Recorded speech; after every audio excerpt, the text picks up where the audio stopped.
வயசானவங்க வீட்ல இருக்காங்க. அவங்களுக்கான விஷயங்கள் எப்படின்னு கேட்டீங்கன்னாக்கா, இந்த போன் தேஞ்சிருச்சு அப்படிம்பாங்க. போன் தேயாது.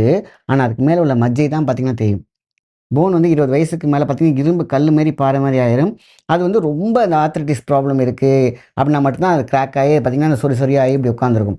ஸோ, ஆனா தேய்மானம் அப்படிங்கிறது பார்த்தீங்கன்னா, அதோடைய ஃபுல்லா மேல உள்ள ஜவ்வு, மேல உள்ள கொழுப்பு தன்மை வார்ன்னு சொல்லுவாங்க. அதுதான் தேய்ஞ்சிருக்கும். ஸோ, அதுக்கான விஷயங்கள் கரெக்ட்டா நம்ம வந்து அதுக்கான லூப்ரிகன்ட் குடுத்தோம்னா, படிப்படியா சரியாகும். ஸோ, அப்ப அதுக்கான விஷயம் ஃபர்ஸ்ட்டு இஞ்சி ஒத்தடம். இஞ்சி ஒத்தடம்னா, இஞ்சி விழுது.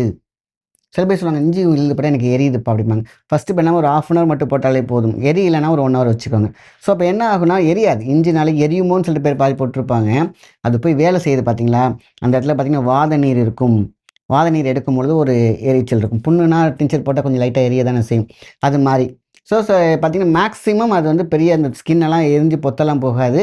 அப்ப அந்த வாத நீர் இருக்கும்போது எரிச்சல் இருக்கும். லைட்டா ரொம்பலாம் கிடையாது. ரொம்ப லைட்டா. அப்போ இஞ்சி போட்டா எரிஞ்சிருமோ, ஸ்கின் ப்ராப்ளம் ஆயிரும்னு நெனைப்பாங்க. அப்படிலாம் கிடையவே கிடையாது. ஒரு 1/2 அன் ஹவர் 2 முட்டியிலயுமே.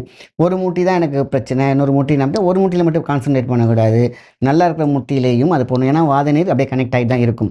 ஸோ, இஞ்சி விழுது, இஞ்சி அரைச்சு நீங்க அப்படியே போடுறீங்க.